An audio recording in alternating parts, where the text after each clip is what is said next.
Hello, everybody, and welcome back to Godspeed TV. I'm your host, Riley Roseby, your navigator in this AI-enabled paradigm shift. Some folks are calling it the next-gen industrial revolution. Whatever we want to call it, there's something going on. Now, before we get into today's program, if you're in the chat, please go ahead and give us a message. I just want to make sure that we are up and running and all is well.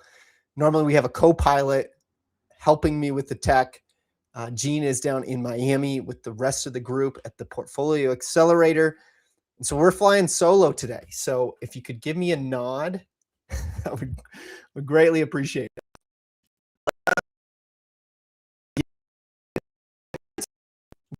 Yes.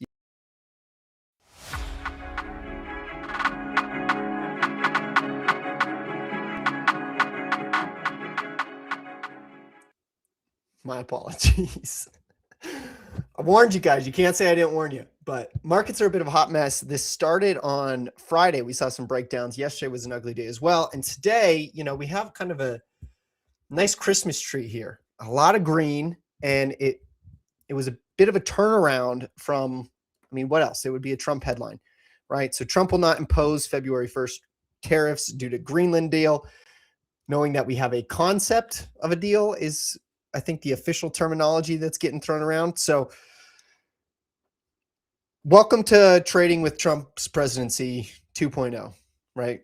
There's going to be headlines that drive this thing, whipsaws left and right, and we just have to come to expect it. So I'm going to run through a couple charts with the S&P 500 here, and you can see we are trapped in this hot mess. We failed to break out above 700. Thank you, Brett. Video is a little laggy. I appreciate that. We'll try and get that squared away. The NASDAQ 100 failed to break out, stuffed from those late October highs. Now, we could see a nice pivot here off of yesterday's low, but one day, today's price action off a Trump headline like that doesn't give me full conviction to continue to pile in. So we'll jump over to the small caps. The story's been the small caps, right? They closed at a new high, just like nothing ever happened. Up almost 2% in the IWM. So there's some fun news today. I don't know if you guys paid attention on the Twitter sphere. I saw it perkle up on TechCrunch. But folks, full self-driving is here to stay. And we can look at this Lemonade news. So let me give us an overview here. Lemonade unveils autonomous car insurance, slashing rates for Tesla full self-driving miles by 50%. So what Lemonade is saying here is that autonomous cars are safer than humans, which I think we all kind of came to that conclusion at this point, but we've been waiting for the insurance side of things to get this done, right? We have to follow the money. If the insurers are not going to insure full self-driving, it's going to be an uphill battle for us to get autonomous driving. But take a look at kind of below here on this press release. Let's see. Today announced the launch of Lemonade Autonomous Car Insurance, a first-of-its-kind product designed specifically for self-driving cars, starting with Tesla full self-driving. The new offering cuts per-mile rates for full self-driving engaged driving by approximately 50%, reflecting what the data shows to be significantly reduced risk during autonomous operation. Lemonade expects further reductions as Tesla releases full self-driving software updates, which are anticipated to make the cars even safer over time. We've been saying this all along. We need autonomous driving because it's just a safety thing. Waymo does a fantastic job putting out the numbers, the safety statistics, and it's clear as day. We all know Tesla is in the lead on this autonomous driving stuff. And so this is just a great heuristic. I'm sure if we have to think like in the executive rooms of Tesla or, even maybe not quite the executive level folks, but everybody's thinking about how can we deploy this across the entire network, across every single Tesla that's driving on the road. It all starts with insurance. If we can't get insurance offerings, we can't have insurance underwrite the risk, it's probably not going to come to fruition. But seeing this heuristic, And this is a great site. This is a great site. So this is Phil. I'm sorry, Phil, but I'm going to butcher your last name. Basil. We're gonna run with Phil Basil. Now, Phil was a former Apple and Rivian employee, and he retweeted the Lemonade tweet saying, "Signal here, right? If an insurance company is willing to reduce your premium, it means it knows the car drives better than you. Full self-driving is autonomy solved." Big news, big news. And Lemonade was up big today, right? Up 9%, strong close, closing near the highs and closing near the highs of its range. This is really, really healthy price action that we want to see. Above $90, this thing might make a jump to 100 quick. Oh, thank you, Rachel. Thank you, Rachel. Tesla, right? We've talked about Tesla. I said on the morning show, or no, gosh, this wasn't even the morning show. This was our analyst meeting last week that I was nibbling in the Tesla. And it was kind of when one of these three ugly looking candles. Well, yesterday stopped myself out, but nice move today. Up 3%. We need to see some traction here. Again, the whole market's in a mess. So we want to kind of see where the relative strength starts to percolate up. Given the fact that Tesla moved 3% in light of this news or not, this 3% move really may have nothing to do with the Lemonade news. It might have just been the algos going crazy when they see the the Trump headline. But nice positive reaction here. We really got to dig in at this 420 level. That's not to make a meme, although we know how Tesla operates, but that's been the level of resist or level of support that we need to hold. And let's just take a look at this trend from a broad brush, right? Autonomous and electric vehicles ETF from Global X, ticker DRIV. This is about as bottom left to upright as you can get. New highs there today. And looking at the monthly chart, right? We're breaking out. The genie is out of the bottle. Autonomous driving is here to stay. It's not going anywhere. And we all know the first step in the aerial economy, which is, 10 years plus out, is autonomy, right? And so I want to take a look at a few other kind of autonomous driving related stocks. This is a Hesay Group. These guys make LiDAR products, right? That's what this little sensor here is. This is a LiDAR sensor based out of China. So if you want some Chinese exposure, we've seen Baba and Baidu absolutely rocking. Hesay looks fantastic. Nice, beautiful gap. Gosh, this was 2 weeks ago or so, beginning of the year, maybe January 5th, January 6th, if I had to remember correctly. We're flagging at these highs. And this is going to be an all-time high breakout if and when it resolves higher. So, autonomous driving is here to stay. We're talking about the aerial economy. And as we get airborne, the first thing that we're seeing is drones, right? So Zipline is winning in last mile logistics. I'm sorry, you guys. I can't move this thing. Bear with me on the tech, folks. So Zipline is winning in last mile logistics.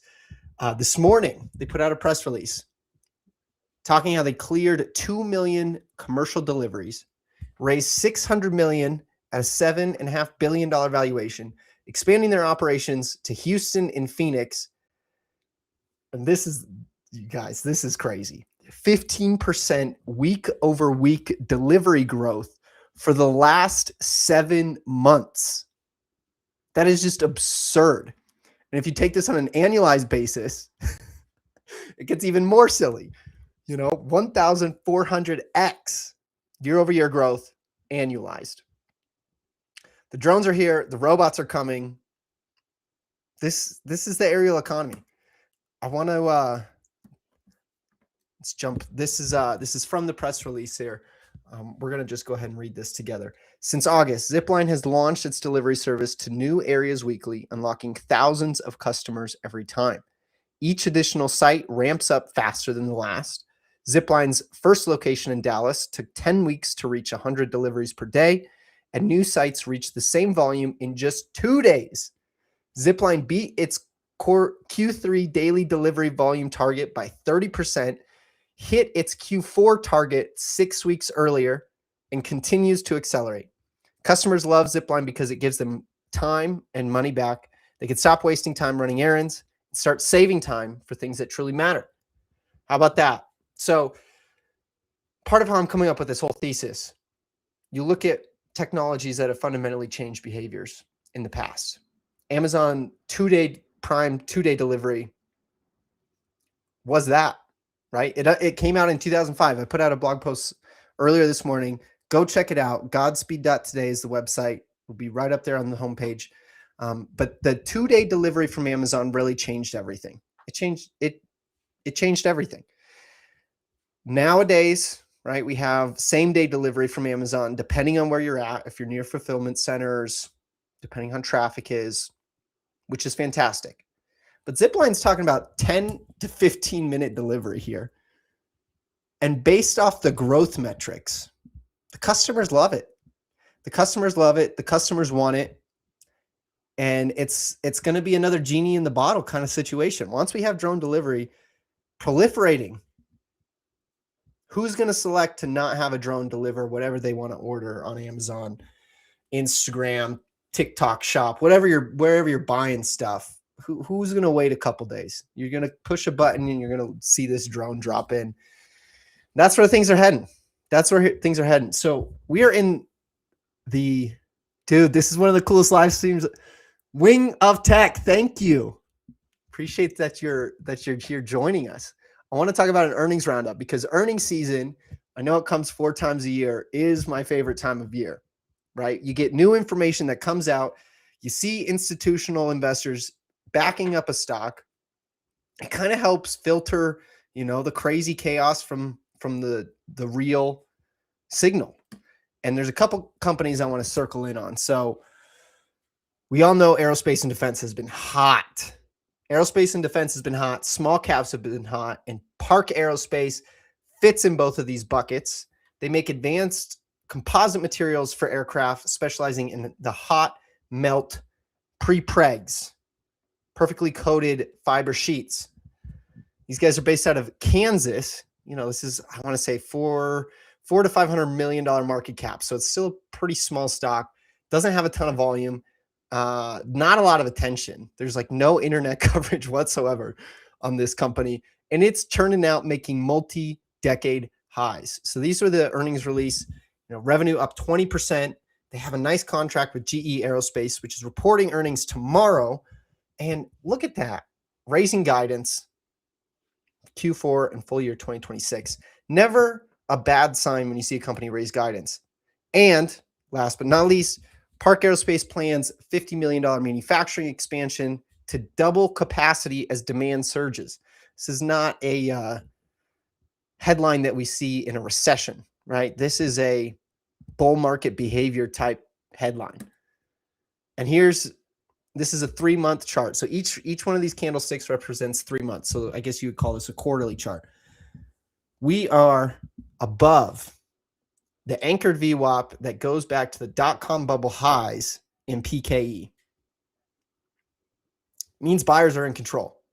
Buyers are in control, and we closed at the highest price since November 12th of 2014. All signs to me point that Park Aerospace is entering a new uptrend, and I want to be involved. We're talking about flying cars, right? We're talking about drones, autonomous driving. Park Aerospace is helping push the needle. Next up, we got Teledyne Technologies. These guys reported this morning. Big gap up on earnings, right? Stock was up almost 10% today, closed near the highs, which is such a positive first day sign. We need to see stocks close at a high level, right? They always say the pros on the close. If Teledyne gapped up to 620 and flushed back down to 580, I'm probably not talking about it to you guys today, right? But we saw that close. That confirms institutions are showing up. The pros own the close. We want to see how this name flags over time because this is an all-time high. So Teledyne builds high-precision sensors, cameras, and instruments, helps machines see, measure, and navigate accurately. So this is used in the aerospace and defense, space, marine, and industrial systems. Beautiful, beautiful wick there. And here are a couple of the headlines. Let me see if I can get my mug shot out of here without breaking this.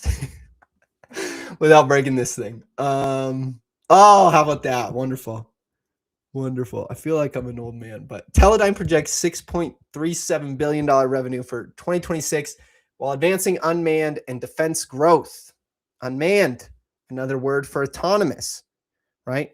So revenue grew 7% year over year, and they're issuing full year 2026 GAAP diluted earnings per share outlook. In English, this is guidance, right? Issuing full year guidance, which is a positive thing. I want to say it was last year. Last year, in the heart of all the tariff stuff, we had pretty much every company failing to provide guidance. So it's fantastic to see companies issuing guidance, company raising guidance. Like, these are the heuristics you want to see on earnings report. And here's that weekly chart. Absolutely monstrous. If you look at the monthly chart, it's an incredible move, bottom left to top right. It deserves to be in a textbook on healthy uptrends. And here's what else we got shaken this week. Dude, Wings of Tech, you're all over it. You are all over it, my friend. Thank you for being here. Tomorrow morning, bright and early, we got GE reporting earnings. This is going to be GE Aerospace. And after the close, Intel and Intuitive Surgical.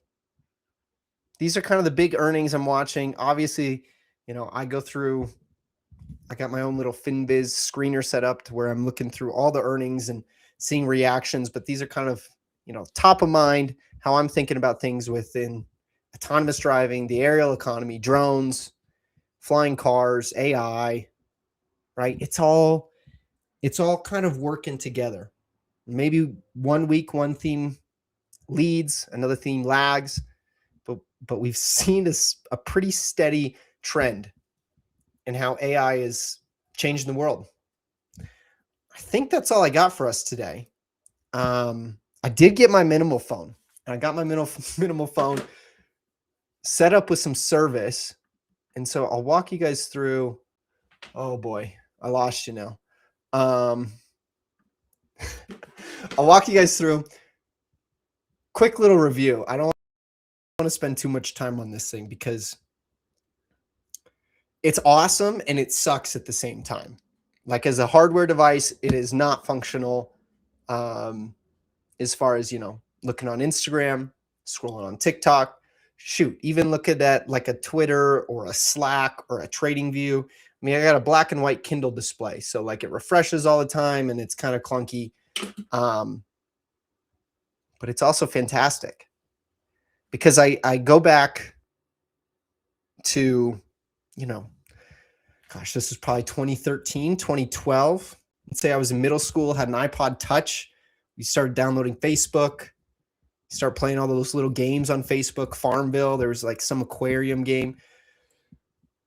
That's more than 50% of my life. I've been attached to an iPhone with these social networks, just, prying on our privacy, private on our life. So when I say it's awesome, it's great to step away. Over the weekend, I took a little road trip, got out in the wilderness, went on a road trip with no data, which I can't say I've